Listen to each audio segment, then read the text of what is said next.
told me, hey, I got something fantastic to tell you. He said, I am affiliated with people that speak with the spirits of the dead. How would you like to talk to the spirit of your dead mother? And I was shocked. I was shocked. He said, you wouldn't be afraid of talking to the spirit of your dead mother, would you? Well, I said, I'll tell you what, I would have to give that some thought, because it's something I never thought about before in my life. Heart Research Center presents A Trip into the Supernatural with best-selling author Roger Morneau. While still a young man in the city of Montreal, Roger Morneau became involved in the worship of demons. In this two-part series, Roger gives us a first-hand account of his harrowing brush with the powers of darkness and ultimately his divine rescue. Also joining him are Cyril and Cynthia Grossi, the very couple who first pointed Roger from the darkness to the light. Conducting this exclusive interview are Dan and Karen Houghton of Heart Research Center. Let's now join the Houghtons and Roger Morneau as we together enter part one of A Trip into the Supernatural.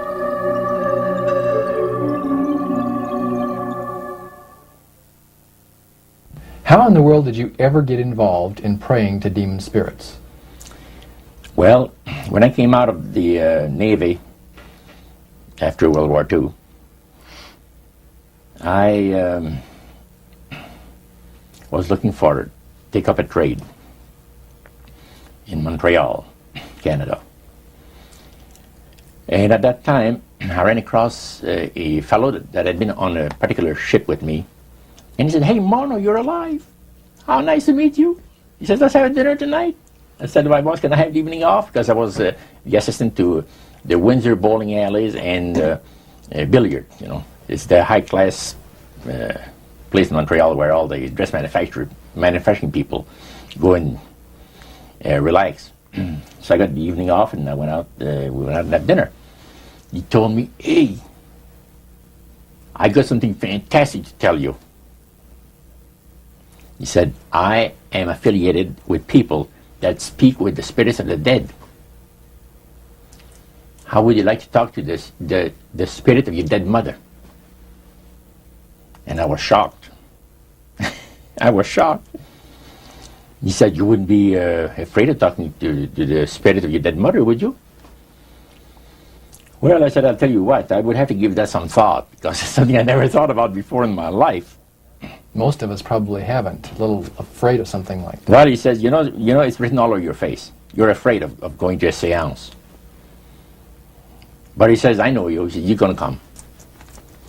And then he started to tell me how brave I was when I was aboard ship, you know, different things.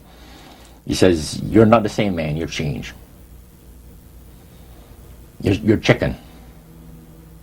That's all I needed to hear. I said, when do we go to a seance? So one Saturday evening, we were in the place. It was the very first time. Very beautiful place. The medium was a lady.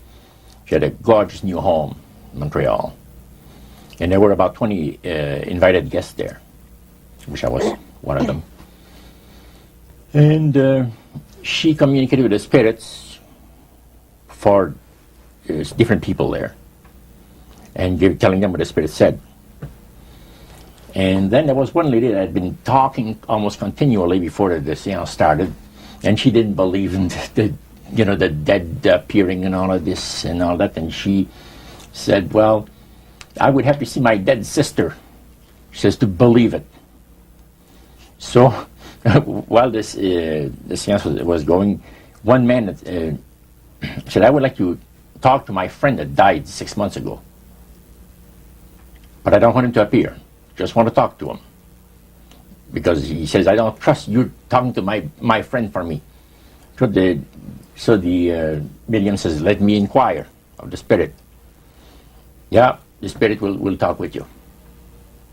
And that big masculine voice was heard in the place. It says, hi, Frank. It's nice of you to ask for me to talk with you.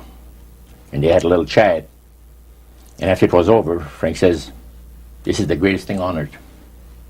to be able to talk with the spirits of the dead. Then the medium said, we have a very special surprise tonight for you people. A spirit will manifest itself openly here in a few minutes, and it's like a big gust of wind hit the building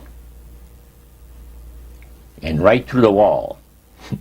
Now the lights weren't terribly bright, but they were like living room lights, a couple of floor lamps and maybe some of these, and that translucent being seemed to come right out of the wall. How did you feel right at that moment? It's almost like my heart stopped a little bit. Very weird feeling. So it was a lady in a beautiful evening gown, swirling. And she said to Mary, my dear sister, you are so wonderful to have asked for me. And Mary fainted and fell right off her chair on the floor. And a couple of guys jumped up and picked her up, and spirit gone. And that was the beginning of it. That's how you got into it. Yeah, that's the way I got into it. After a while, you see, there's something interesting about the human mind. You can adjust to an awful lot of stuff. You can adjust to a lot of things that would terrify you to begin with. After a while, they become common and ordinary. So you mean contact with the supernatural can become commonplace and ordinary and doesn't bother anybody? Yeah. In other words, the more that you do it, you're not uncomfortable. That's right. It's just not an uneasy feeling. Yeah. So how did you feel about it? Then I got into a secret society that worshipped the spirits, you see. Well, how is that different from the seance, Roger? It happens that the seance are not involving in many ways. But when you get into a secret society of spirit worshippers, then, and especially when you're invited there by the direction of the higher-ups in the spirit world, you never get out of there alive. And this is exactly what my friend and I were up against. We didn't know anything about it. And there was a very, very popular big band leader. Jazz musician? Band, yeah. Very famous. He played a lot in Montreal, Canada, Vancouver, the big cities. And one night we went to one of these seances, and he was with his wife. Now the spirits had told him what to do. Spirit told him, there's two of these guys, give the names, and your wife will want to talk, we'll make it so that your wife will want to talk to the medium when you say that you want to go home because you're tired. As soon as you see that these guys are starting to want to leave, then leave with them at the same time. And as you get outdoors, you ask them if they're driving. They'll say, no, they're going to take the tramway a couple blocks away.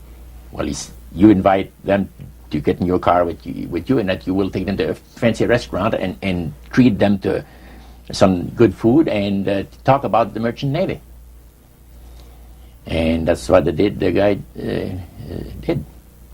And there we were in this plush restaurant, pulled into a little alley, and I can still see it like it was yesterday. Just enough room to pass the car, back alley, that happened to give on a restaurant that was on St. Catharines Street, which is the main street of Montreal. And that was quite an evening. So Roger, you're at this restaurant. What happened? Well, after we were seated, in entering there, the place was just full, packed tight. But there was a couple of tables against a wall that had a reservation sign on it. And the owner of the place recognized the band leader and came and said, good evening, and you gentlemen want a table. So you're one of the reserved people. So we sat there, and we had our favorite alcoholic beverages, and as we talked, the band leader says, how long have you fellas been involved with sorcery? And he shocked us a little bit, and I said, exactly what do you mean? Well, he said, what you people are doing, talking to the supposed spirits of the dead. He says, this is silly. And this man had been at the seance with you. Yeah, oh yeah. And he's telling you that it's silly what you've just done. Because see, my wife, he says, goes to these seances because she gets comfort and she gets something good out of it, good feeling out of it. And she lives for what the spirits are going to see that the future is going to be like. To me, he says, I can't bother with this stuff. He says, I want power. I go right to the source of power. And he says, how do you think that I became famous the way that I am? Well, I said, you must have had some good luck. Well, he says, there's no such thing as good luck. He says, there's either some power working for you somewhere, or you don't get ahead in this world. Not in my type of occupation. So it went from there. We got talking about spirit worship. Did it intrigue you? Or did it make you want to find out more about what exactly he was talking about? Yeah. So he said the supposed spirits of the dead that you're talking with are demon spirits. They're fallen angels. They're beautiful beings. Just set it out, just like that. Oh yeah. It didn't make you uneasy when he said they were Well, just it shocked you a little bit, something that you first hear mentioned to you. He said, you guys have got a great future ahead of you. Because we've been told, the high priest of our society, secret society, has been told that the master has very special plans for you too. Now, what did he mean by the master? Satan. And we were interested to hear more about it. And he told us, he says, look, we worship spirits. We worship Lucifer and all his angels. They're just as beautiful as they did before they were cast out of heaven. He says there was a misunderstanding in the whole thing. He says among the inhabitants of the galaxies. And he says our master was misunderstood. And God did not bear with him like he does with people that make mistakes today. So we're in a warfare, good against evil. And we happen to be the evil ones, but we're not that bad. He says, I look at this business between the forces of good and evil. He says, you believe in one person believes in God, and everyone believes in Lucifer. It's like politics. So the great controversy is real. And you've heard someone talk about it that's on the other side. And to these people, they are sold to the fact that Christ will not return to this planet with power and great glory. He's going to abdicate all claims to the planet, because the high priest once said that Christ will abdicate all claim to the planet because he knows that it is lawfully and rightfully Satan's.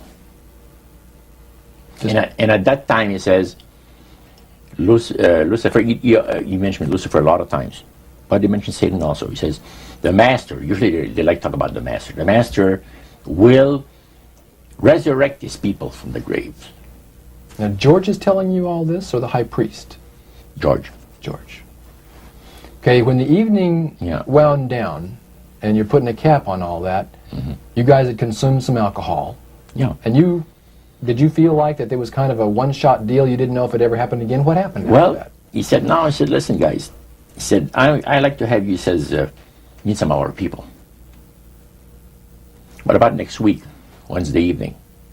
I'll pick you up at your place, and you're invited to one of our services. Services? Like a church service? Yeah, something similar to that. It's a testimonial to the spirits, about how the spirits have blessed your life. See? So, when we left there, I said to myself, this guy is half drunk. I'm not going to hear from him again, But it was true. Wednesday night came, he was there with his big Lincoln, step in, and we went to one of the most beautiful area of Montreal. And the place was a mansion. Now, a mansion is usually very large. We'll call this a small mansion. It was beautiful. Most beautiful place. Yeah.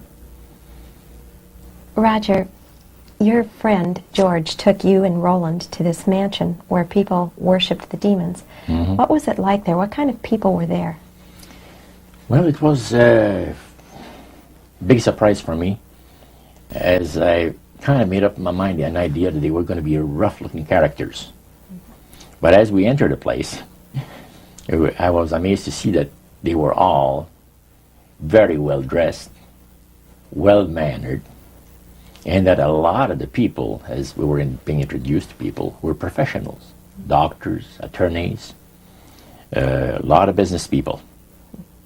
And see what they had? They had a praise session to the gods, which is the spirit counselors, which are in charge of legions of spirits, of demon spirits. And they talk about what the Lord of their lives has done for them, because they call on particular spirits, like the god Nehushtan, which you read in 2 King about. The Israelites worshipped the golden serpent that Moses had made. Well, behind the spirit worship, behind that, they were worshipping the serpent. They were actually worshipping this spirit Nehushtan. And the same spirit Nehushtan is, the priest was telling us, that the medical doctor that was telling us how he was making operations that had never been made before, because people had to be awake, yet have no feeling. He was able to, carry on the surgeries that had not been done before. But the spirits would give that capacity to be able to operate without people feeling any pain and things.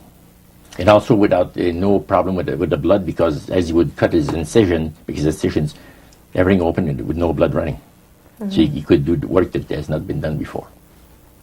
So. Now, I recall reading in your book that at this praise worship service they had, they would sing hymns. Why would they sing hymns in a demon worship? Yeah, this was kind of a big surprise to me when that took place. The priest said, "Hey, let's go down to the worship room of the gods and have a praise session, a singing session." So we go down there, and what did you think they pass around? Church hymnals, Christian church hymnals. And I couldn't believe this. I said, "What's his business?" So the priest says, "Well, now," he says, "for those of you that are new, let me tell you that this is the most feasible way," he says, "to please the spirits. It's to deride Christ and his people, and his church and all that." So they sing out of Christian hymnals. They didn't sing Christian words to the hymns, however. Well, they changed a lot of them. Yeah, and not for the good. It's a form of blasphemy. Yeah. Such as you see today in the rock music world. You see the entertainers, they have these crosses. Ladies got earrings, crosses. The guys got the cross. This is a form of blasphemy, a form of deriding Christ. You see, spirits cause the people to do that, to find pleasure in wearing this type of emblem, which is the cross is the emblem of the crucifixion of Christ to the Christians. So what were your impressions the first time you went down into that worship room? Well, it was, we'd been there maybe a half a dozen times, and the high priest told us after the meeting was over, he wanted to talk to us, my friend and I. So after most people had left, he says, "The master of my life has revealed to me that it is time for you people to become acquainted with the worship room of the gods." Well, we started to move toward a beautiful grand staircase. Beautiful. The banister was huge. It was massive, and the wrought iron work that they had done in it was super. The beautiful decorations on the walls, the chandelier on the first landing. See, that was the first landing. You go down about 8 or 10 steps, and then you had the first landing. It was huge and beautiful. The light arrangement was the nicest I had ever seen in my life. When we got into this sanctuary area, it wasn't very brightly lit, but everything was magnified the beauty of certain things. Like a lot of the things were gold plated, or gold trims. You see, the little altars where they had the spirits that had materialized. They photographed them, and then they had paintings made of them. And there was probably about maybe 100 of those around the place. Sort of like a shrine. Yeah, and underneath there was a little altar where you have incense and things that they would use in their prayer sessions and things like that, devotions to certain spirits. And some of the objects in there, the priest said, were solid gold. It was a unique experience to see that. So how did you feel when you walked into that room? I felt that these people had power, and they had a lot of it. Did that attract you? Yes and no. You had mixed feelings about it. I had mixed feelings about it. Yeah. Because to a certain extent, things looked so good and sounded so good to us. But you see, I'd been brought up in a Christian home where my parents had told us we were 8 children in the family. And especially the older ones, you know. My dad says, well, you know, if you get involved in wrongdoing, you're going to have to pay the price. There's always a cost for everything in this world. So, this thought kept creeping into my mind. Just how far you go with these spirits before we start paying the price. See? So it made you just a little bit nervous. Oh, yes. But yet you kept going back. Oh, there was no way out. Because that's what we were told. You knew at that time. Yeah. So you were moving forward more on fear. More on fear, yes. Because the high priest said that the master had special plans for us in our lives. And that no one ever went into this society unless they were invited by the spirits. See, so that was made very clear. And he also expressed to us the danger, explained to us the danger of going against the will of the spirits. And he mentioned about this one man and his wife that live in a fireproof building in Montreal. The place burned right down with him in it. He was one of their members that had decided that, well, he wanted to think things over. He was not going to get initiated at a time that the spirit said he would like him to be initiated into the society. So in reality, Roger, you were chosen by high-powered demon spirits to be a part of their human, special, privileged group. You see, these people in Montreal, the society, like the priest mentioned, there's thousands of spirit worshippers in only different societies of spirit worshippers in this world. But he says we are the elite. We know the real truth about the master and his angels. And they are not hideous-looking beings. They are gorgeous creatures. And from the paintings that they had on the wall of the walls of that worship room, they were unique beings. Especially there was a painting full length painting of the fallen Lucifer above his altar, and that was very fascinating because he looked like a man of great intellect, high forehead, the way that he looked with his eyes, the way he had the eyes looking.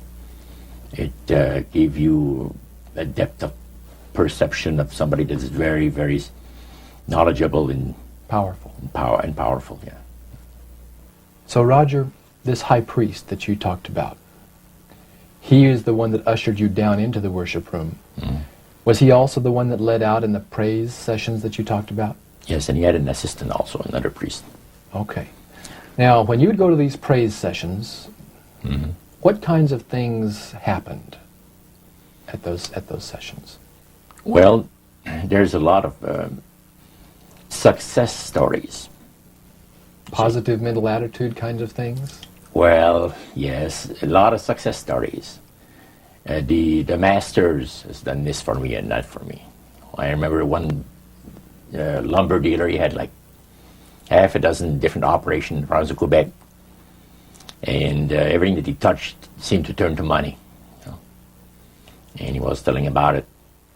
And then there's this other person that was a clairvoyant that would work only for the wealthy people, only for the super wealthy. He says, I have the know-how, they have the means, let them pay. So he advised in business transactions. They would come to him and say, listen, I look at this deal that I might get, this factory or whatever it is, like, because this person was interested in industrial real estate, see. And he would talk to the spirit, and then the spirit was audible to him.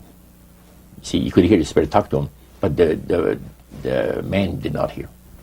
So the spirit was telling the clairvoyant what, well, he called himself an astrologer, reading the moons and the stars, and Now, what was the term you used for his title, this man? Clairvoyant. Clairvoyant. Oh, clairvoyant. Clairvoyant. Okay. Yes, and it was interesting. This person stood up and says, I had a nice little experience last week. And he says, the masters, he says, they take care of you. This lady and her husband brought him, to this astrologer, a bundle of money. They said, this is the deal that you... And he works at only on percentages. Only on percentages.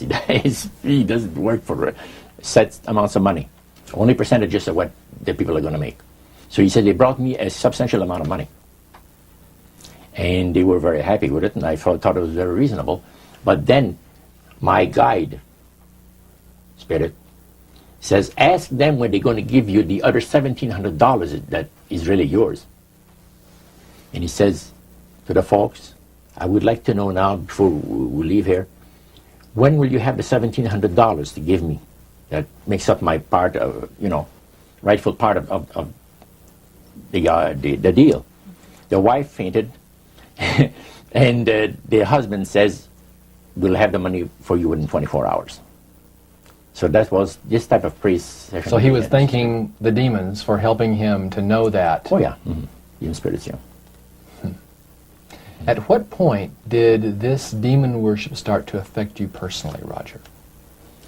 Well, it wasn't too long that the priest mentioned to us that the time had arrived for us to start trusting the spirits and give the spirits a chance to work for us.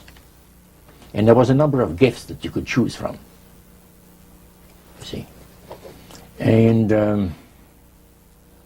I used to play the horses, some.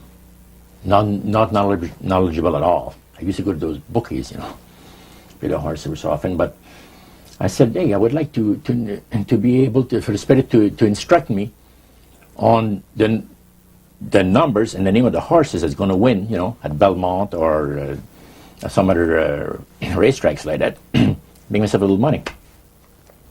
So the priest says, it'll be given you. And sure enough, one night whether I fell into a trance or dreamed the thing, I don't know exactly what happened, but I saw 3 races that were really going to pay big. And these horses were dummies, so to speak. You know what I mean? They were not really good horses. They were like one horse paid 21 to 1 because he was that poor, right? The chance of winning was so poor that he paid 21 to 1 on him. And it showed me I saw the board at the bookie and the number on it. And I went there, and they said it was going to be on Saturday. That was like on Wednesday. A few days later, it was Saturday. I went there, and sure enough, there they were on the boards. I went to the wicket and handed some money and got myself a winner. Now I said, well, I'm a little crazy. I ought to put more money on there, so I put $20 onto the next horse, and that paid 21 to 1. So I left there with maybe $400 or $500 in my hands, and I started to do that. In this case, I went directly down to the finest men's shop on St. Catherine Street and bought myself a $200 suit. And in 1946, a $200 suit was... In 1946, people used to work at the RCA Victor, where I had worked before I went to the Navy, for $18 a week. Mm-hmm. And the good earners were $75 to $50 to $75 per week, for labor. So the demon spirits looked on you so favorably, they began to help you win in your gambling. Then I went to other bookies, you see. And one day, I am told of the man at the cage where you do your bet. He says, my boss would like to talk to you. And he said, you go right through that door over there. Oh, sure. So I know the guy says, come on in. The guy is sitting behind a big desk, smoking the big cigar. So he says, you're Roger. I says, yeah. He got up and walked around me. He said, you don't look that smart. I said, what, sir? You don't look that smart. He says that you could pick horses that are winners when they're supposed to be losers. Where do you get your help? What do you mean help? I'm not getting any help. I just happen to go and... Oh, no. We've been watching you here, he says, for a number of weeks. And you always leave here with some of our good money. And I'll tell you, buddy, if you want a list of all the bookies in Montreal, I'll give you a list of them. But he says, I want you out of here. And don't show up again. Because somebody's going to put a... You know what I mean? I said, okay, sir, I won't be back again. So it's a tough business to be in gambling. So even with the spirit's help, it was tough. Yeah. Well, it's stuff is going to shoot you, yes. Yeah. The high priest would say a number of things to you when you were in these praise services, and you went to a number of them over a period of time. Mm-hmm. Talked about the issues of the great conflict. You've already touched on that a little bit. I want you to follow up on that a little bit more, Roger. Some of the things that you wrote in your book, Trip into the Supernatural, sounds a whole lot like what we as Christians today know as the Great Controversy. Mm-hmm. What were some of the things that he told you there? Well, he says that there's a great controversy going on between the force of good and evil, between Christ and Satan. And they always praise the great master, Satan, as a super intelligent being that he is, beautiful to behold, and if he ever appears to you, you won't be able to look upon him because it'll be too bright. It'll just ruin your vision. The high priest said he was in Chicago, and the Spirit appeared to him and said, Morneau and his buddy, George, has invited them to the service, and the fellow that is in charge while you're away says that he's going to wreck all the work that the spirits have done for the last few years to get these people into the society. So the high priest, which is in Chicago, picks up the phone and calls, and the spirit appeared to him, and he said the angel was so bright that he could not look upon him. And he says after he picked up the phone to dial, he couldn't dial the phone because of the fact that his vision was so terribly blurred by the light, the beautiful light of the bright being. And he asked, dial 0, and the operator came on, and she had to, dial for him. And they talk about many, many things in regards to, who's going to win this conflict. Any discussion about fire and brimstone?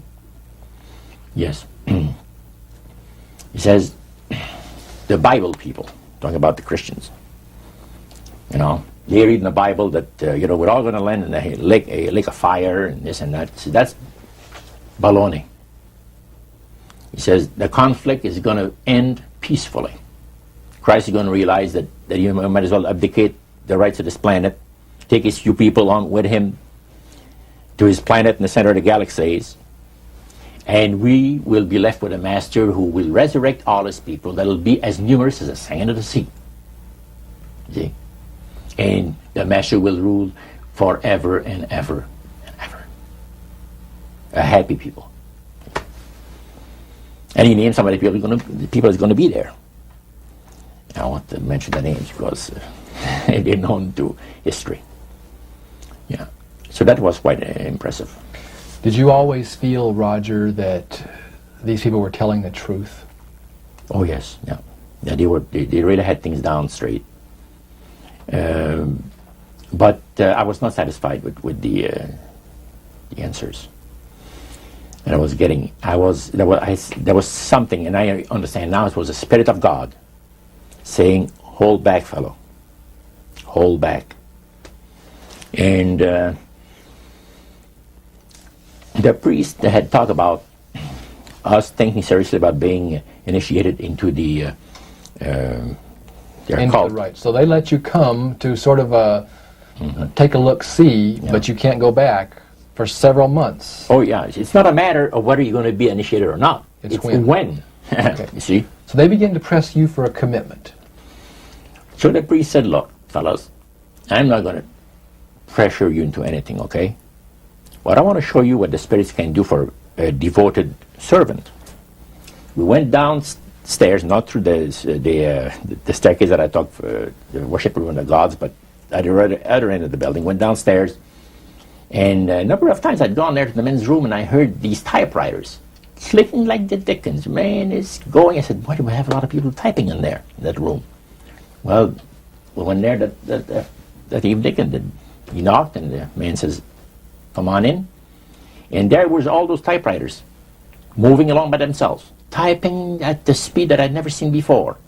And not only that, the high priest says, I want to show you something clever. So he says, follow me. So we went around the table. There was like two long tables, and they had about 10 typewriters. And he says, now notice that the typewriter types to the right, then doesn't go back. It types back to the left. Isn't that something? I had never heard of things like that before. He said, the spirits are doing the work. And he introduced us to the man. And the man is a lawyer. And he said, how much money did you make last year? Oh, he says, it's in the 6 figures. You see? So this lawyer had a business in the building that housed the worship room. Oh, yeah. And he had a whole room full of typewriters. Yeah. And he put paper in there, and demons That's typed. all he did. Put typewriter paper in there. It was And what came out? What was it that came out? different briefs for court cases. And so he would sell these to people? Oh yeah, Okay. he had this service to the legal profession, And the high priest was the United showing States and Canada. So the high priest was showing you this to give you an idea about the kinds of blessings that you would That's receive? right. Yeah. But after you left that typewriter, the room where the lawyer was, they tried to draw you into a commitment by getting you to make a public profession. Tell us about that. Well, they have a super beautiful resort in the Laurentian Mountains, which is north of Montreal, north of Saint Agathe. Saint Agathe is a famous name there in Montreal. Montrealers, because they all go Saint Agathe or north there, you know, the summer home and that. So they had a big resort up there for their people, you know. So it's a closed society. And they had on October the 30th, Halloween, is that? October 31. 31, last day of October. They had what they call live animal sacrifices. I don't know what it is, but they did. We could never find out. By the time that the Lord pulled me out of there, I had not yet found out what it was. So you have this intrigue involved in there. And he talked about three very unique services that I attended there that sit on my mind forever. One was entitled Christian Idolatry. Another one was entitled The Super Deception of a Glorious New Age, which actually applies to the New Age today. And this was 1946 that we're talking. And then the other one was Satan's Great General Council of the 1700s. And I must say the things that I heard there was an eye-opener. First of all, we'll go through the Great General Council. Okay. At the beginning of the 1700s, said the high priest, Satan and all his spirit counselors held a Great General Council with one purpose in mind. It was to prepare for the great industrial age that was soon to break upon the world. And Lucifer also foresaw another age that was to follow that, where tremendous scientific discoveries would be made by people, and we would enter a unique age that would change the way that everybody lives.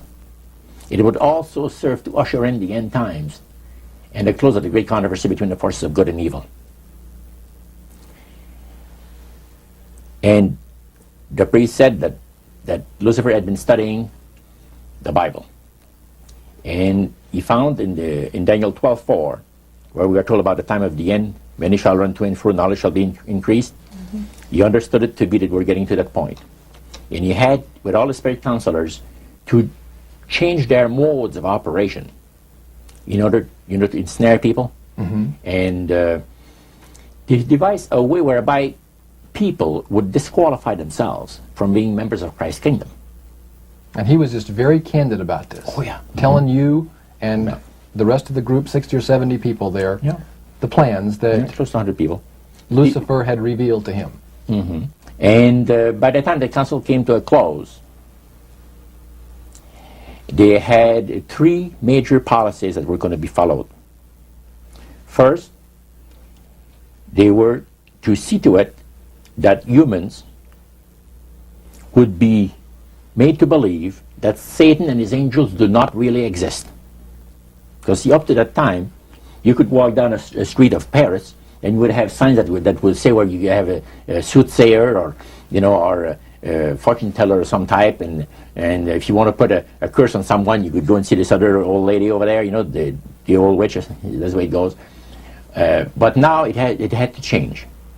Lucifer says we have to make sure that people, humans, get to believe that Satan and his angels do not really exist. Roger, that's interesting because a recent research study report that I read indicated that in a national survey, I believe it's over 75% of people do not really believe in a real tangible devil.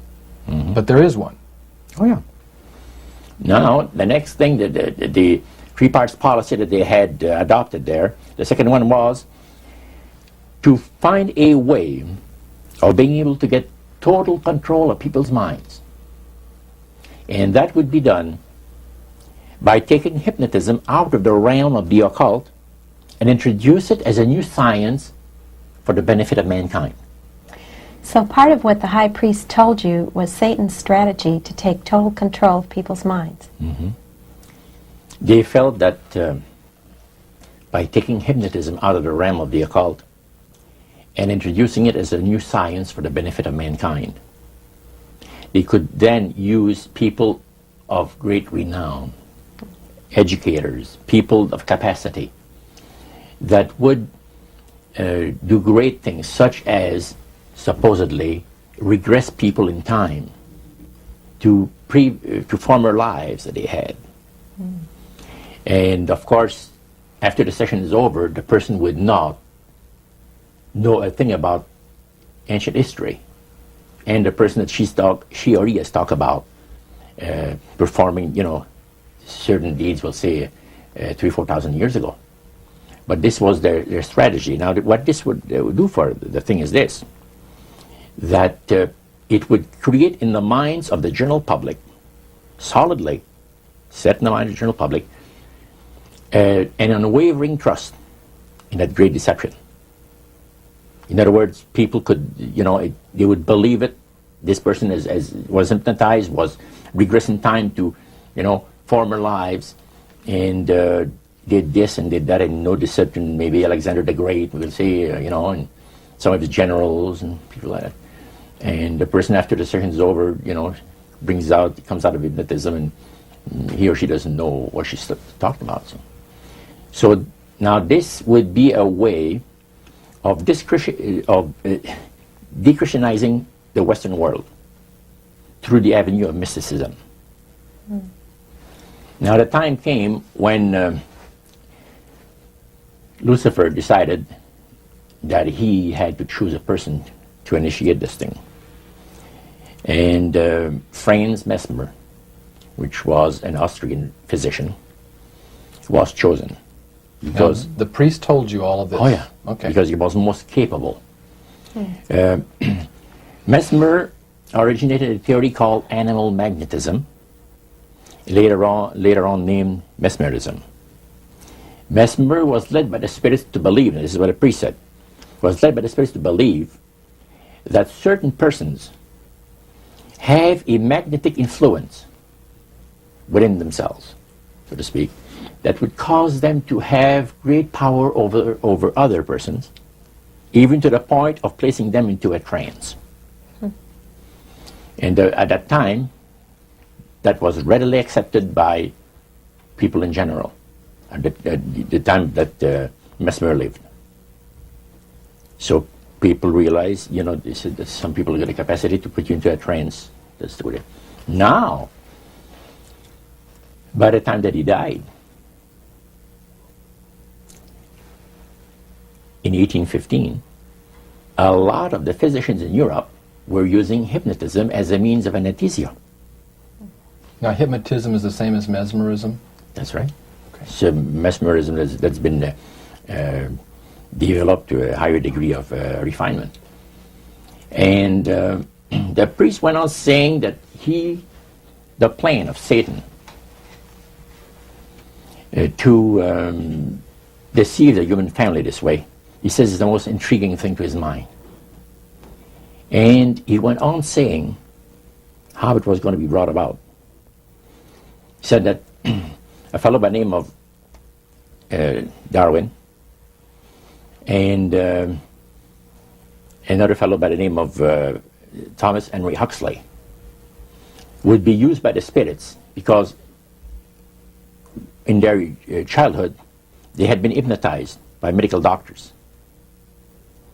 And they figured that they would be real good subjects to lead the people into this belief that they had, that Satan wanted to bring into people's lives. Now, what were those 3 points again, Roger? The 3 things were, number 1, that they did not want Satan did not want the human family to think that he or his angels existed. Right. The second point that you made had to do with taking control of people's minds. That's right. The third point was what? Was to destroy the Bible without burning it. Okay. See? And what was his strategy on that? On that, it was very interesting. Because after the Great General Council, it was decided that Satan would tutor Charles Darwin personally in setting up the principles of his theories of evolution. He was tutored by Lucifer himself, the fallen Lucifer. And at that time, it was understood, Satan and his spirit counselors understood, that if a person was led to believe in the theory of evolution, it would, in his life, destroy completely the creation week of the Bible, the fall of man, and the plan of redemption. It would do away with it. In one fell swoop. Yeah. Now, he made a unique statement. He said that according to the spirits, anyone that teaches a theory of evolution is considered to be a minister of a great religious system. See, they call it the religious system, the theory of evolution, because it is a system of schooling people and getting them to disqualify themselves from being members of Christ's kingdom. And he said that every teacher of that theory is recognized by the spirits as a person of great value and receives a very special unction from Satan himself, giving great power to induce spiritual blindness, to convince and convert. 3 capacities are given to those teachers of the theory. Then, that's not all. The priest says that Satan considers the teachers of the theory of evolution to be so valuable to him that in the sight of all the inhabitants of the galaxies, he assigns a retinue of bright, beautiful angels to follow that educator all the remainder of his life. And that in the sight of the inhabitants of the galaxies is the greatest honor that he can bestow upon his workers, upon mankind, and to, until the controversy is finished. That was quite enlightening. Now, the high priest was talking just sort of like a preacher would talk up front. Was he enthusiastic? Did he seem like he had bought into this and was excited about it? Oh yeah, he believed it 100%, no question about it, so everything. Why would he be so excited about spirits trying to deceive human beings? Because obviously out of this council of the 1700s, deception was a major part of the strategy. Why? Well, he says it's deception It's like politics. You know, you believe in one candidate, the other person believes in the other candidate, and they're fighting to get the position, and it's just a matter of who's going to be the smartest. And with Lucifer, the fallen cherubim, he's very smart. He's going to win, and Christ is going to abdicate the rights of the planet. He's going to resurrect his people, have established his kingdom that lasts for ever and ever. God won't be able to destroy him because it would be against God's, the Creator's nature to destroy Lucifer in the fire. Beside that, he said, spirits now, even spirits, have the capacity now to outlive fire. He says, you don't believe it, go to India or some of those countries where they have firewalkers. And it's done by the power of demon spirits. These people are energized by demon spirits, so they can walk on those hot coals without burning themselves. And this is what the high priest said. And he says, if they want to use fire, they can use it. It's not going to burn anybody. So that's the way they believe. So this high priest was almost talking to your group in an evangelistic fervor. Oh yeah, because he figures that he's going to be one of the higher ups in the great kingdom. Okay. Now, of the group that was there that night, 60, 70 people, I think you've mentioned before. Yeah, it varied. How many of those were people who were hardcore members, and how many of them were new inductees? Well, we were the only two youngsters there, so to speak. You and your friend. And how old were you at that time, Roger? I was about 20. 20 years old. Mm-hmm. Yeah, 20 years old. Did you have a feeling of awe over the fact that you had been chosen? Yes, in a way. And then I got thinking about this. When am I going to have to pay the price? The cost. My parents had brought me up like this. If you get involved with evil, you're going to reap what you sowed.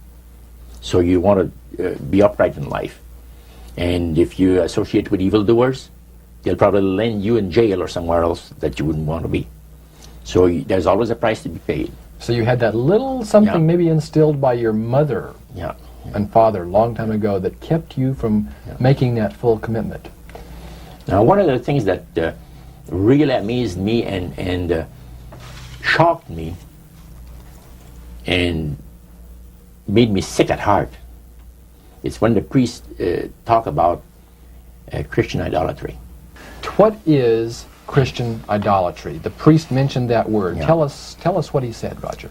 He said that Christian idolatry is the most grandiose or great deception that has ever been brought upon the human family, upon mankind. And he says, and he boasted, that demon spirits are continually defiling Christian churches through the avenue of necromancy by using a form of spirit worship that involves hundreds of millions of Christians into idolatry without their being aware of it. Now, what is necromancy? Describe or define necromancy for me. Their belief, popular belief of necromancy, is to conjure the spirits of the dead. So that you can speak with someone who has died. Right. Like the seance that you originally went to was the practice of necromancy. Now, the priest says that the super deception is brought about in only one way. Through the deceptive belief that man has an immortal soul that lives on after death. And he said that constitutes idolatry through necromancy. So he says there are hundreds of millions of Christians that are practicing idolatry while they think they're glorifying God. See? Because they believe that the soul is immortal. Yeah. They may not be talking to the supposed spirits of the dead. Oh, yeah. Contrary to popular belief, necromancy does not consist of conjuring the spirits of the dead. The reason being that man is totally mortal and does not possess an immortal soul. So who are they talking to? He says the friendly demon spirits that have always found over the centuries great delight in impersonating in apparitions departed loved ones and persons of great renown. Now, friendly demon spirits. Friendly demon spirits. Are there more than one kind of demon spirits, Roger? Well, there's three main divisions, and then there's divisions within those divisions. You have the friendly demon spirits that seem to have the finesse and the refinement, and they're not upset about what happened when they were thrown out of heaven from what I gather. Then you have the warriors. They like to bring misery and destruction in the lives of people. Then you have the oppressors. And the oppressors are the real wicked spirits that hate God with all of their, the Creator with all of their might, you know. So he went on explaining. He says, now, necromancy is in reality a belief, a religious belief. People believe that the dead have entered into a higher state of existence than they had when they were alive. Also that they are in a position and have the capacity to help the living here on earth. See? Then he said, he says this is where things get really interesting. He said, according to the great master, a person does not have to supposedly call upon the spirits of the dead to receive help, you see, to be involved in necromancy. All he needs to do is to believe in life after death. Because he said, necromancy is the belief that man is human, as a human being, has an immortal soul. So anybody that believes that man has an immortal soul is involved in necromancy. It's that simple. That's the way he explained it. Yeah. So how does that constitute idolatry? By people believing that they are either talking to the saints, you see, the spirits of the dead saints, or a dead relative, or a dead person of some type. And you take, for instance, like Loretta Lynn. She says on national television, and I have the data on it, that I heard it myself. She said that she was made successful in her singing career by a dear friend of hers that was the same age as she, and died when she was 18 years of age. And Loretta was trying to get into the singing world, you know, but she says, I had no success at all. Until one night I was sitting in bed reading a book. And she says, who walks right through the wall but my friend, the spirit of my friend? And she says, Loretta, I'm going to make you a very famous person in singing Western country music, and I will be with you all the time. Trust me. And she says, she had a big concert once, and she was coming down with this bad cold. And she thought that her voice was going to give. She talked to her spirit and felt that she was going to be helped. And she got on the stage and she started to sing, and right in the middle of where she really needed the power, no power at all. And her spirit friend tapped her on the shoulder and started to sing for her. She said her voice went through me, the power. See? And you saw this in a television documentary? Yeah. That was, I believe, 1976 it took place. Now, the priest explained that when people believe in this business, they are actually opening themselves to be completely deceived by demon spirits, because it gives the demon spirits an opportunity to impersonate the dead, see, and for people to believe their lies. And the priest says that thrills first of all, he says it brings the great master the respect and the reverence that is due to his great name. And it makes all the other spirits exceedingly happy, because they are the ones that have worked to lead people to believe in life after death. See? And they rejoice also. And that's the extent of what Christian idolatry is all about. Friendly spirits, just to digress for just a moment. You mentioned 3 different categories, and the friendly spirits are the ones that love to impersonate being a historian or something. We specialize in that. In your experiences in the praise services or in the worship room or the other places where you were, any of the places you were, did you ever witness an event where necromancy or even something that would be popularly called channeling today took place, where you actually heard the voice of someone in response to someone's questions? Yeah, a number of times, but there was one time in particular that fascinated me because it was unique in one way. The priest told us that there was a French historian that was affiliated with Montreal, University of Montreal, which is a French university And the English university is McGill. So the University of Montreal is the French university. And this man was from Paris, but he's affiliated with the university. And he wanted to have some details in regards to Napoleon Bonaparte and one of his generals. So, by the way, there are also, in other parts of the world, elite spirit worshippers like the group that we had in Montreal. And he mentioned there that, he said, you guys are fortunate when my friend and I went in, because you're right in time to see something very interesting. My friend there is having his devotions in the worship room of the gods, and he will use a trance medium to converse with certain demon spirits that will inform him in regards to ancient history about Napoleon. And sure enough, we went down there, and somebody came up and said he's ready for the session, and we went down there, and he said he would need 3 people. You would need 3 people, but he wanted 5 people that volunteer to be the channel for the spirit. Okay, so three of them was chosen there, and the others went back and sat down. And the man shook his head a little bit like this.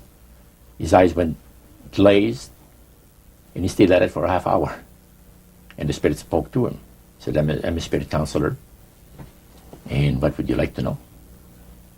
And he had a clipboard, the historian, and asked him some questions. This historian was from Paris. Yeah. And he was wanting information, some detailed information about Napoleon Bonaparte and one of his generals. And so he asked the questions of one of these human beings that was channeling. Oh yeah, the voice changed and everything. The voice changed of the person completely. Okay. And it identified itself as a spirit guide. Oh yeah, spirit counselor, yeah. Okay, a spirit counselor.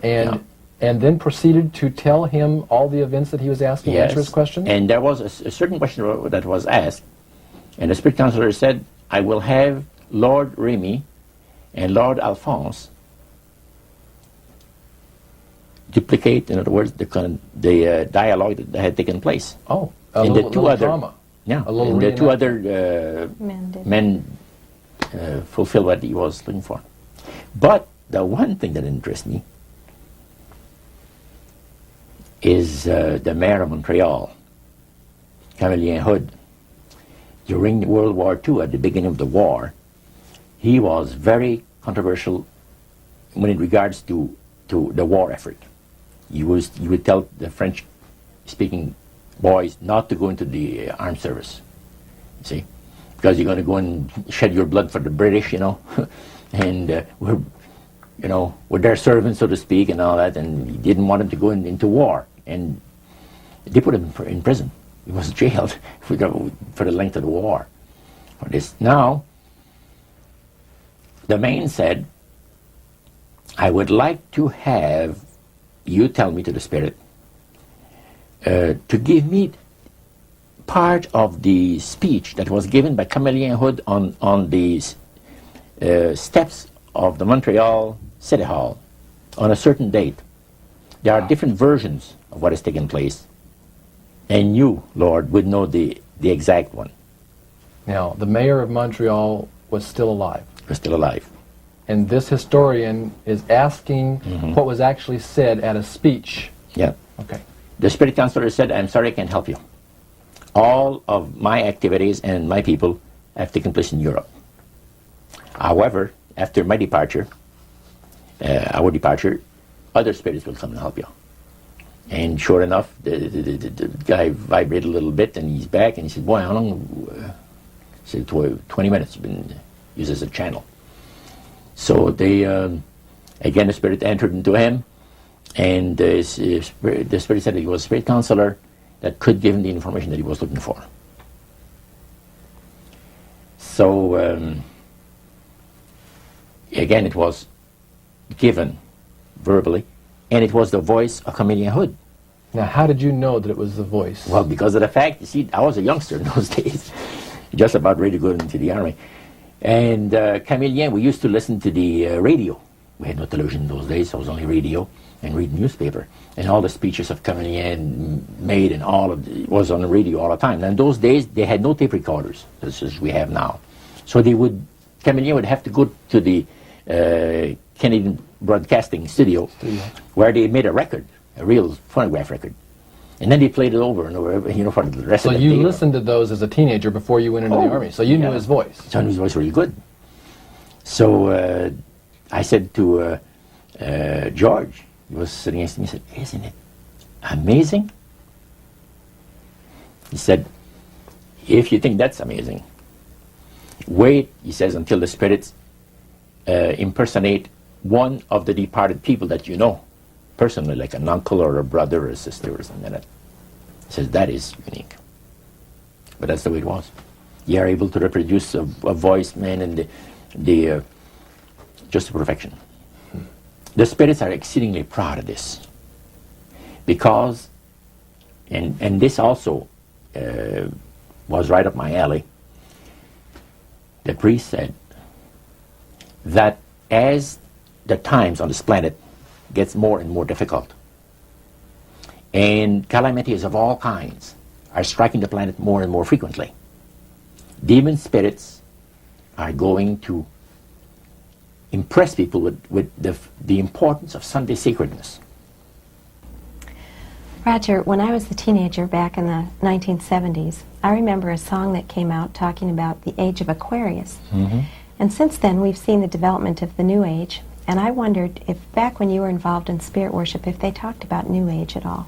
Oh yes, it was a big thing that was coming up. One of the major deceptions of the last days. And the priest told us, we talked for quite a while, and then he said, "Could I have a little bit more of your time? I want to do something very fascinating." He says, "The grand plan, the Master's grand plan for harvesting the nations, for harvesting the multitudes of the earth into his cause, just before the close of the great controversy between the forces of good and evil." So we continued, after we expressed ourselves that we're deeply interested to know more about the activities of spirits. And he said it's going to be done in a unique manner. This grand plan is going to take people are going to eat the stuff. Because he says demon spirits will declare themselves to be inhabitants of far distant planets in the galaxies that are coming to warn the inhabitants of planet Earth of the impending destruction of the planet, unless something seriously proper is done to avoid it. And he went on saying that they will claim to have out-of-body experiences. Are you familiar with out-of-body experiences? I've read about them. In other words, so there's some persons are supposed to be able to, they believe in their immortal soul. Astral projection.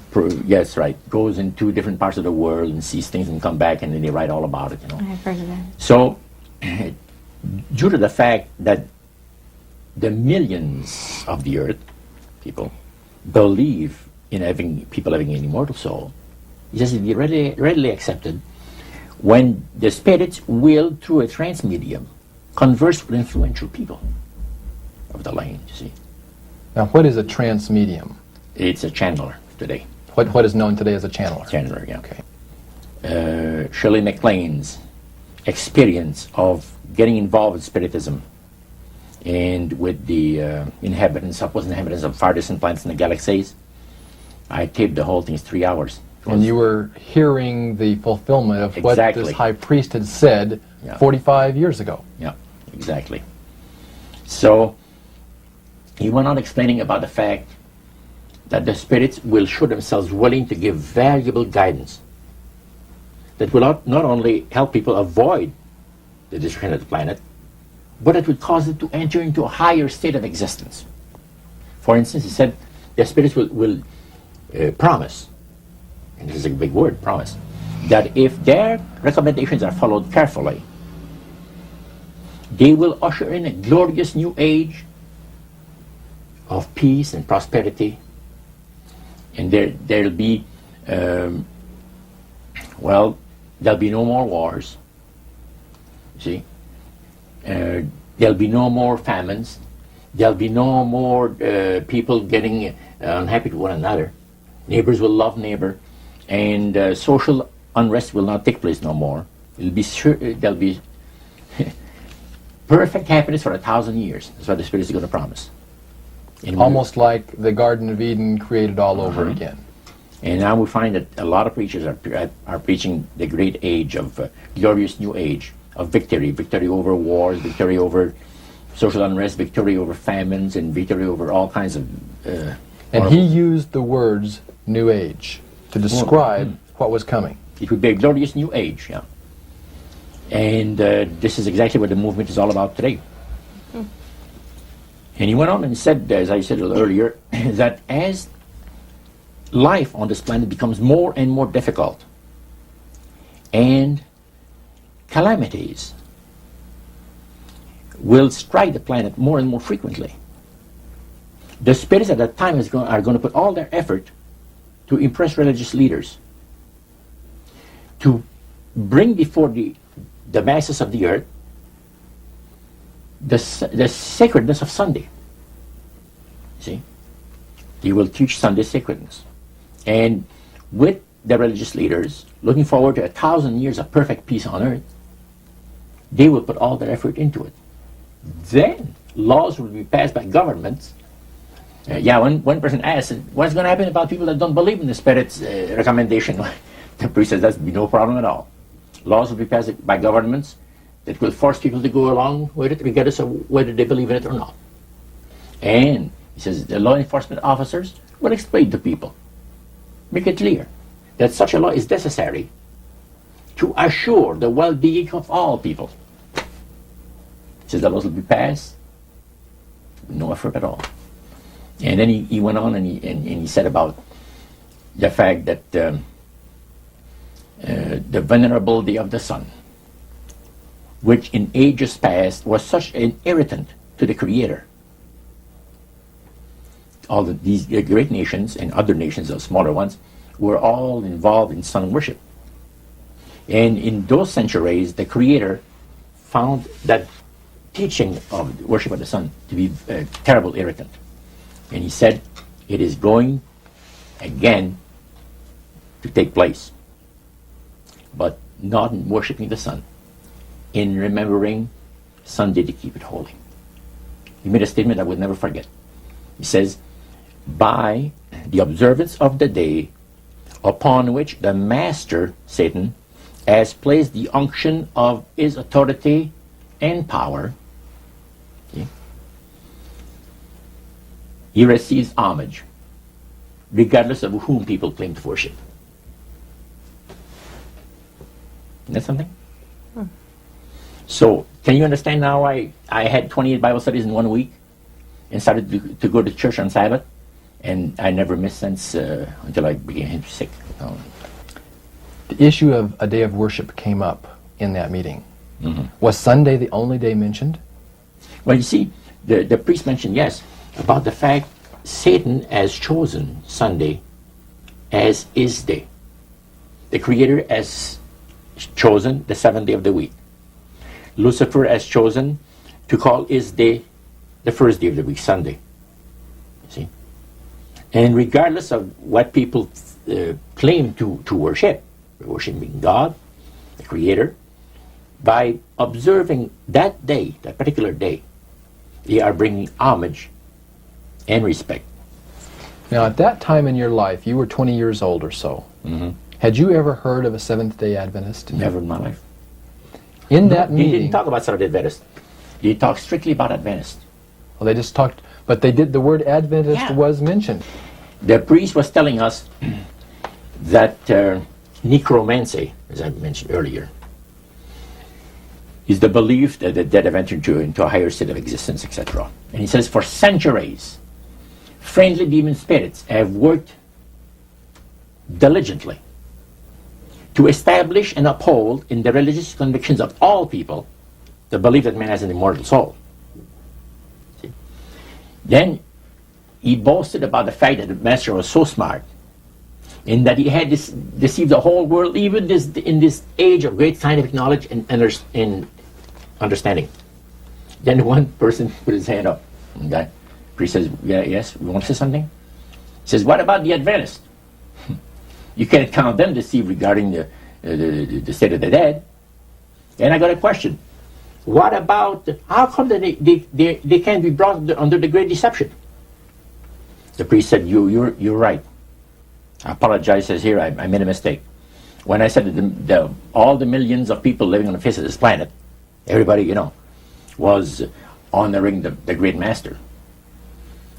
I forgot the Adventists. There's so few in number when you figure the billions and all people, I didn't even think of mentioning them. So I'm sorry. Then he says, secondly, the reason why they can't be brought under the great deception, let me explain about it. Now he said, my next statement is going to upset some of you.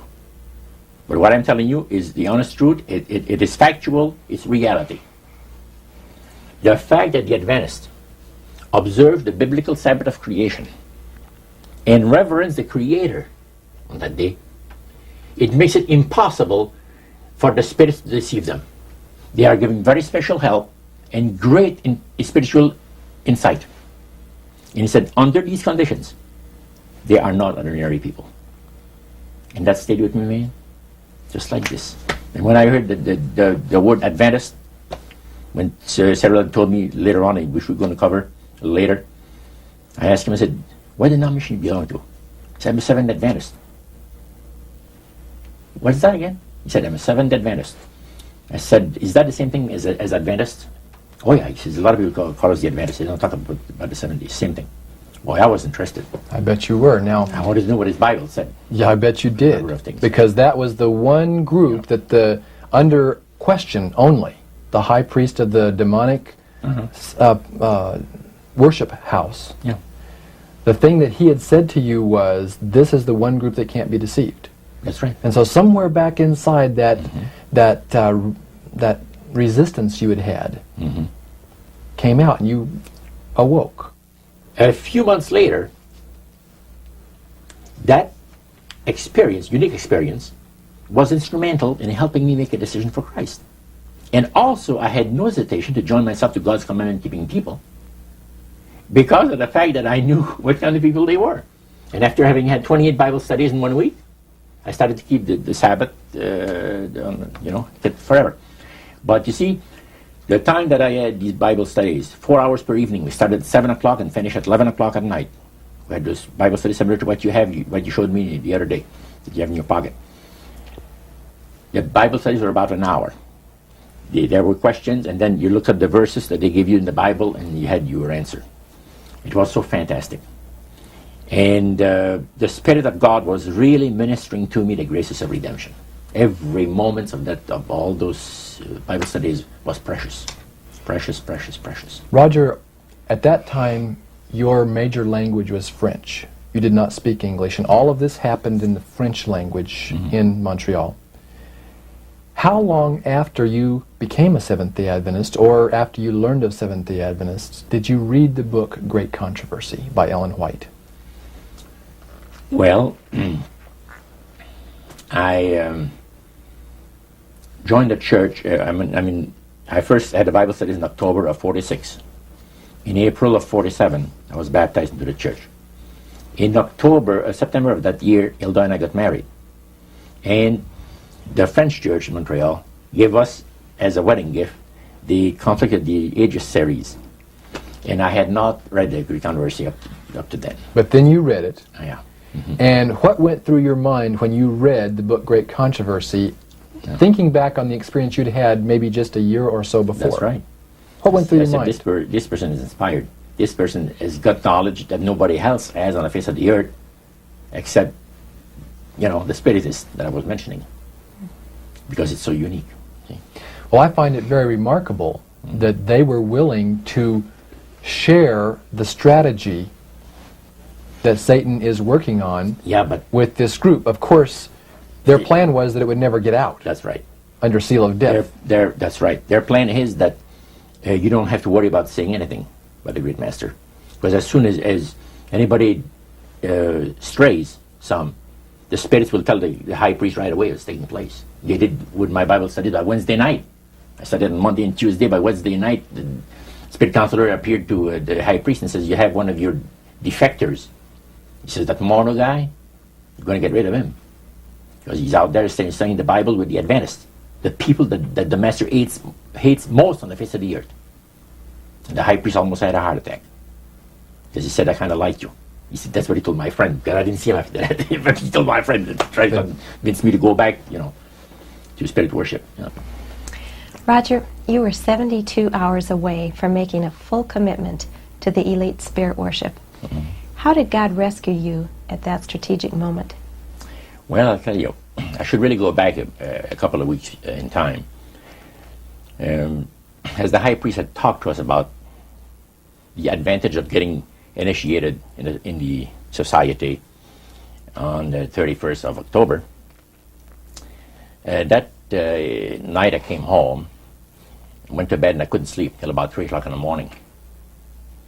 Because I had all of this experience of the supernatural that I'd gone through for so many months now, and my Catholic upbringing that I've had, and questions about God. Now I knew there's a God, because the Spiritist made me well aware of that. But I was in a state of terrible unrest. I could not have slept. And without even giving it a thought, somehow, I said, as I was laying on my bed, I said, if there's a God up there that cares for me, help me. That's all I said. Next thing I knew, the alarm clock rang. It was 6:30. It was time for me to get up and go to work. At that time, I had changed employment. I had taken a course in embroidery for the manufacturers of ladies' dresses in Montreal. There's embroidery companies that makes all this, the piping and sequins work and all of this, fancy designs, sure, ladies' dresses. And that's where I was working at the time. You were just 72 hours away, as Karen mentioned a moment ago. You had prayed without even realizing what you were doing. God was about to rescue you in a very special way. Tell us about that. What happened that Monday morning? Well, let's go back to the Friday. Okay. Previous to that. I was working for a Jewish firm. And the bosses, one kept the Sabbath, and the other didn't. And Harry, which was the one that didn't, as I was going out to have my cigarette at the afternoon break, he said, Roger, when you come back in, come into my office, I want to talk to you. I said, okay. I came back in, and he said, close the door. I closed the door. He said, I want you to do me a favor. Oh? What do you mean? Well, I'll tell you what. He said, did you notice yesterday or a couple of days ago, there was a fellow here that I showed around the shop? And, yeah, I said, yes. Well, he's going to be starting to work here Monday. And he's not just an average guy. He's a Christian, but keeps the Bible Sabbath. I said, go over that again? He says, yes, like the Jewish people, he keeps the 7-day Sabbath. Saturday is the 7th day of the week. Well, I said, let me tell you, sir, the nuns have told us that there's been a mistake made in the calendar, that actually what shows to be Sunday is the 7th day of the week. Oh no, he says, there wasn't no mistake made in the calendar, he says. Saturday is the 7th day of the week, and you see it on your calendar, and he says it never was changed. And Sunday is the first day of the week. Oh, and I said, that's interesting. I said, I'm going to have to go to the library and check this out. Oh, you don't have to, he says. He pulled out his desk drawer open, pulls out his big dictionary, and he looks up Saturday, and it said the 7th day of the week. And he looked at it on Sunday, and he said the first day of the week. Okay. Well, I said, that's pretty interesting. Now, here's what I'd like you to do for me. I'd like you to, first of all, I'm going to have this man work next to you, on the machine next to you. And don't tell him that I want to know what denomination he belongs to. You got to be very tactful. You have all the time in the world, even if it takes a month, he says. He says, I tell you what, he says, it's the craziest thing. He says that I've been thinking about this guy, and I can't get him out of my mind. about this, the fact he's a Christian and keeps the seventh-day Sabbath, keeps the Bible Sabbath. And he said, I got more important things to think about than stuff like that. So he said, I want to find out what denomination he belongs to, and I just did. I said, why didn't you ask him? Well, he said, no, I wouldn't do that. That's too personal. Okay. So he wanted you to ask him and find out for him. Find out and not let him know that the boss was interested to know. So Monday morning came, and the new fellow came in, and the boss introduced him to the people. There was about maybe 50 people working in that plant. And he said, Cyril's an accomplished embroiderer, and we'll be very happy to have him here with us, and made a little speech. Then he walked him to his new machine, and he says, Roger, meet Cyril, and I shook his hand, and we started to work. And it was not more than about 20 minutes that I was working that my machine started to skip stitches. So what happened? You have to stop and back up where you were. And I was working on sequence. In other words, the sequence come up. There's a row of thread behind it. They're all set up, and it's on a spool. And then the needles put them in there. And when it skips, you got to stop, back up, start over it from where it left off. It wasn't too long that I'd done this 2 or 3 times. And that really made you happy, I bet. Man, I was mad. And as a French person, usually they don't go easy on the saints and gods. That was using some language was not that great for Cyril. But anyway, I called the boss over. I said, come and see this machine. I'm having trouble with it. He checked it, works on it for 5 minutes, work with it. Beautiful. I sit down again, start to work, the same thing happens over again.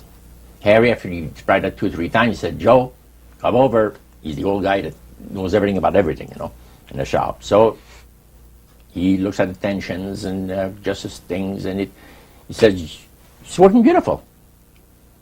Well, I started to work again, another 20 minutes after, the same thing, and I had to stop, whole thing. By then, it was time to go out for the coffee break. Cyril and Cynthia, so good to have you folks come down and visit with us for a short time today.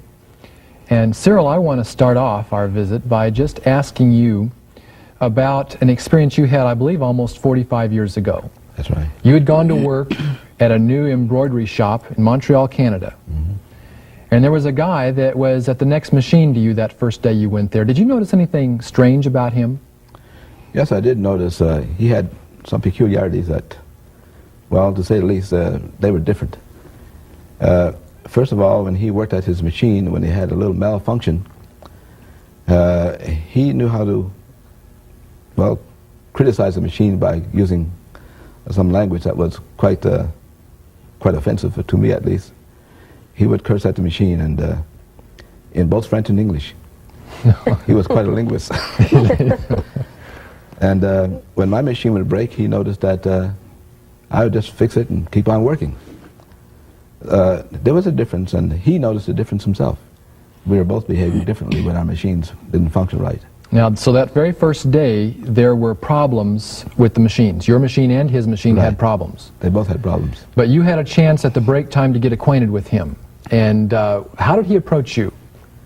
Well, he approached me with a question, sort of. He said, I noticed that when your machine gives trouble, you don't get angry. You just fix it and keep on working. And I told him, well, it didn't make sense to get angry with the machine. It's an inanimate object. And he sort of apologized for his getting angry with his machine. And we started a conversation there, and it gave me the opportunity to sort of introduce him to some of the things I had experienced just a few days before. And what were the things that you had just experienced a few days before? I was getting some Bible studies from a minister named Elder Warren Taylor. And although I wasn't an Adventist, I was quite moved by those Bible studies because of the fact that as he gave the Bible studies, he kept it quite simple. And he would prove everything he would say. Even if it's from the Bible, he would prove it. And in some cases, he proved it from worldly books such as the Encyclopedia Britannica. And he gave good evidence of everything that he was saying was true. So I started walking out, and I told Sarah, I said, have you ever seen such a crazy thing as this, the trouble that I have with this machine? No, he said, it's a new machine. I said, brand new machine, just a month old. He said, that's very unusual. So we go downstairs, and I said, do you have any suggestions how to fix this problem? No, not really, but he says, I have a suggestion that might help. He says, I heard you, he says, calling upon God, but it was not in the way I would have liked to hear you talk. He says, go easy on God, he says. Did that offend you, Roger? And I said, thank you. You did not offend me, because it was pleasant about it. And I said, thank you. I said, I'm sorry if I offended you by my language. He says, it didn't bother me. I said, by the way, I said, this is the opening. You're quite a religious man, I understand. Yeah, he said, I read the Bible and go to church. That's great. I said, what denomination do you belong to? Well, I'm a Seventh-day Adventist. Excuse me? Repeat that again? He says, yeah, I'm a Seventh-day Adventist. Did that shock you?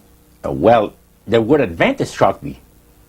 The Adventist, you see, I had heard so much about the Adventist, but Seventh-day Adventist, I had never heard the name before. I said, what does it signify, the name? He says, well, we're 7-day observers. We believe in the Bible Sabbath, that God has blessed a particular day of the week and has sanctified it. It's put a special blessing on there, and that we ought to count our blessings on the 7th day and, give God the honor that is due to His holy name. Is there any difference between what some people call the Adventists and Seventh Adventists? Oh no, it's just the same people. Most people just talk about the Adventists, and people know that they're talking about the Seventh Adventists. Then your interest was really piqued. Now I said, man, what a unique thing to have happened to me, that I meet one of these guys. You're together out there at your first break time, and you're discussing the language on the job when the machines had broken down, but you had an opportunity to begin to share some of this newfound faith that you had been discovering. Right.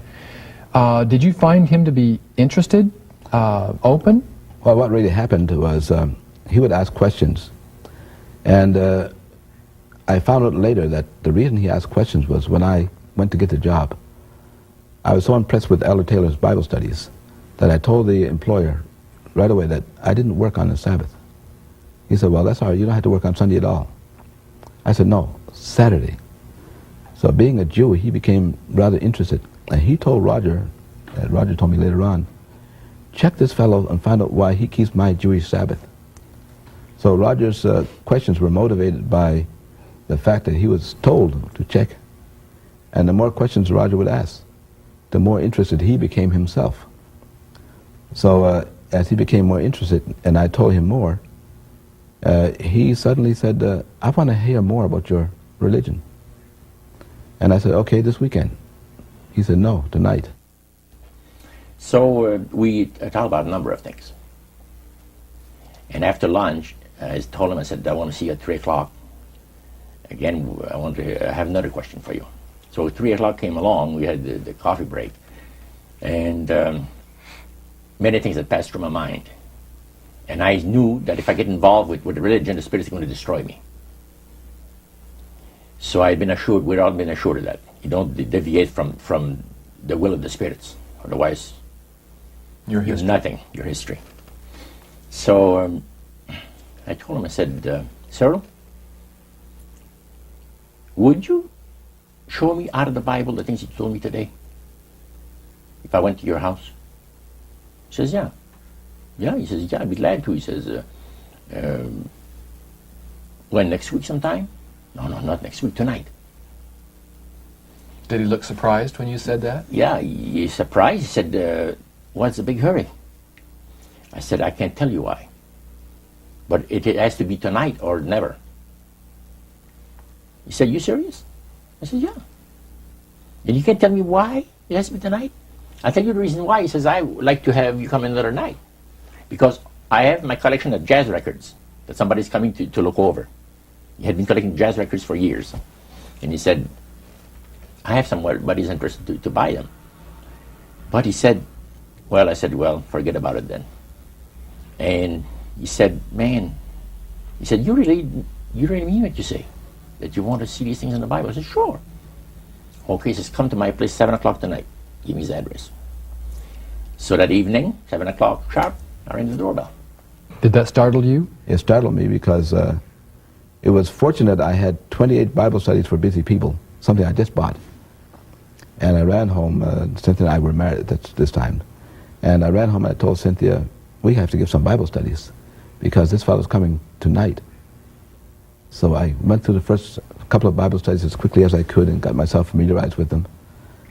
And we got all ready, and sure enough he came. And we sat in that room, the room that we talked about that burned, and we started those Bible studies. And he was very interested. Cynthia, that first night that you had your Bible studies with Roger, how many studies did you actually do with him? We did 4. On the first night? On the first night. We started promptly at 7, and as we went through, and we went through with everything in detail, in full detail. And we thought that, oh, this is just going to last the evening, and that would be the end of it. And then he said, no, he says, let's do the next one. So each one, so we didn't finish until about 11:30 or quarter to 12. And when we finished, he'd sit around and talk. By the way, he was a chain smoker. The room was covered with smoke. We could hardly see the Bibles in our laps. And we had discussed this prior about him smoking. And so we decided, we prayed about it, and we asked the Lord that even though each time he came, the room was just heavenly, full of smoke, that we will read his word and that he will take care of the smoke. And I happen to be allergic to cigarette smoke, and we were all huddled together. It was really something to see us. 28 Bible studies in a period of 1 week, 7 days. 7 days, 4 hours a night. 4 hours per evening, yeah. 28 Bible studies. Now, they didn't plan this. So, as we chatted, and I just met Cynthia, now, Cyril told me, I got to explain things to you a little bit. I am not a baptized member of the Seventh Adventist Church. I'm just studying into the church doctrines with the minister. He says, my wife is a Seventh Adventist. But he said, now I think I'm going to be baptized also be a Seventh Adventist. But I said, I'm not one right now. Now he says, my wife is the one that really knows the Bible. I don't know much about it. And I think that she's got the right study for us tonight. He says, it'll take about an hour. Can you spare that much time? Oh, I said, evening is yours. Well, she had a set of Bible studies that were entitled 28 Bible Studies for Busy People. That was the title of the series. She pulled one out and she says, now, we could see here, there's the different questions. The first one was on the Word of God. And she read the question and said, then we can find the verses in the Bible that gives us the answer. And the next question, she said, would you like that? I said, beautiful, let's go. So Cyril was sitting next to me with his Bible because he was able to find where it was. And I had never opened a Bible in my life. Never. So, because I never had access to it. Let's put it this way. And that's where it started. On the Word of God. After the Bible thing was over, he says, well, did you find it interesting? I said, most interesting. Very interesting. I said, what's the next study coming up? Well, he said, the next study? Oh, Daniel 2. Prophecy of Daniel the prophet. On the world events, predicting the different great world empires that were to come into existence in times ahead. And I said, really? That's very interesting. I said, how long would that one take? Oh, she'll take about an hour. She says, you have between 20 to 25 questions, says, So I said, let's have it now. Oh, well, she said, no. She said, when could you come back? I said, why come back? Did she look surprised? She looks very surprised because she looked at her husband. And you look at me. And I said, hey, you guys like the Bible or are you getting tired? No, we like to study the Bible. I said, let's have another Bible study. It's only 8 o'clock, you see. And at that time you were a smoker, weren't you? Oh, smoker. You can say that again. I was like a chain smoker, you see. And when I had accomplished something worthwhile, I used to reward myself with a cigar 2 or 3 times a week. And this is what the love of God, the power of the love of God operates in the lives of those that the Lord is trying to bless, and in the lives of those that are bringing the blessing. Now, this did not take place. First of all, we kept on studying. We had 4 Bible studies that evening. And when it came to 9 o'clock, we had Daniel 2 over with.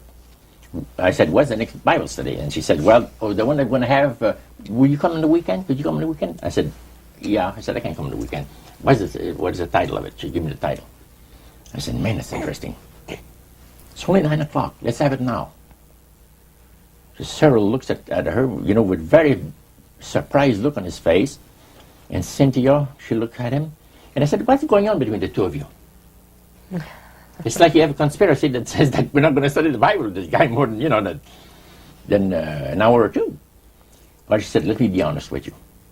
Our minister, Pastor Taylor, has been giving us instruction on how to give Bible studies. Because Cynthia says, I never have given Bible studies. And we really wanted to know how to give Bible studies to people that ask us the reason of the hope that is in us. And he's told us exactly how to do it. You have 1 Bible study per week. If the people are exceedingly interested, you could have 1 in the middle of the week, another one. But never more than that. And she says, we've already passed our quota. So the reason, Roger, for their hesitancy was not the fact that you were blowing smoke in their face. Oh, no. It was because they were trying to follow the instructions that their pastor had given, and you were asking them to break all those rules. That's right. Do you think they could sense your urgency? Several and Cynthia told me later, yes. They said there's something very unusual about this man, Cynthia told her husband, because they went to get water, and to get me a glass of water, and she went in the kitchen to get something else, whatever it is, and she said, what do you think of him? And Cheryl said, there's something very unusual about this man. He said, you want to study the Bible? Let's study the Bible. We won't tell about Elder Taylor. Let's not say a word to Elder Taylor. We're going to ruin the whole thing. You're going to keep it a secret. Because the minister had said, you give people a spiritual indigestion, and they'll never want to open the Bible again. You understand? But this shows that there are some times when someone's appetite for it is so strong that you have to follow the leading of the Holy Spirit. The Holy Spirit, that's it. And they had prayed about this thing. Now, Cyril had told his wife, this man is coming for Bible study at 7 o'clock tonight for a Bible study. And he smokes. He's a smoke fiend. What are we going to do? Should we tell him not to smoke in our home? He said, if we do that, I'm afraid he's not going to stay for the Bible study. What would have happened if they had asked you not to smoke? I would have said, I'm sorry.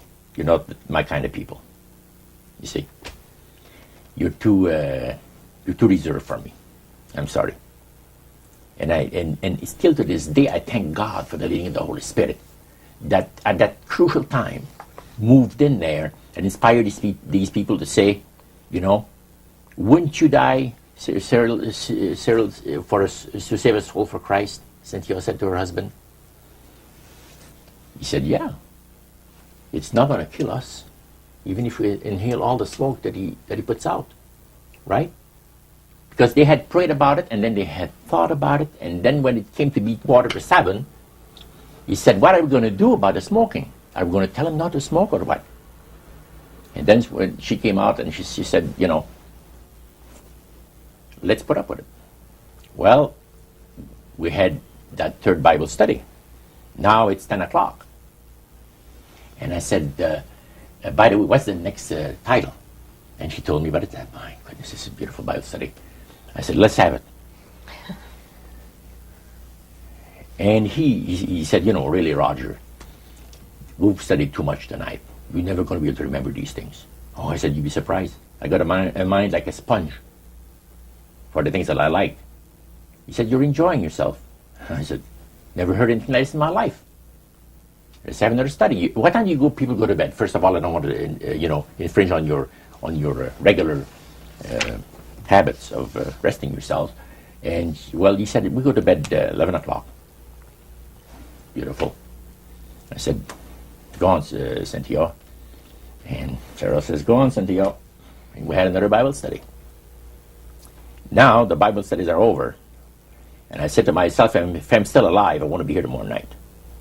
Did you seriously doubt whether you would be alive the following night?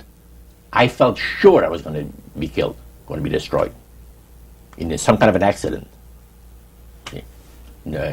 Because I've heard of so many cases. So I knew that I was not, this is the way I felt. I was not going to be alive tomorrow night. If for some reason I'm alive, I want to be back here with study the Bible with these people, see. So I said, what are you people doing tomorrow night? Not too much. What about 7 o'clock? Another Bible study. And she looked at her husband, and he looks at her, you know, and he said, hey, we won't tell Elder Taylor. We won't tell him a word about it. We'll just do it. We'll just do it. He says, we'll be here at 7 o'clock tomorrow night waiting for you. The next night, man, I was there. 4 more Bible studies. See? And more smoke. This has been part 1 of A Trip into the Supernatural, an interview with best-selling author Roger Morneau, as conducted by Dan and Karen Houghton of Heart Research Center. The conclusion of this exclusive interview is contained in part 2.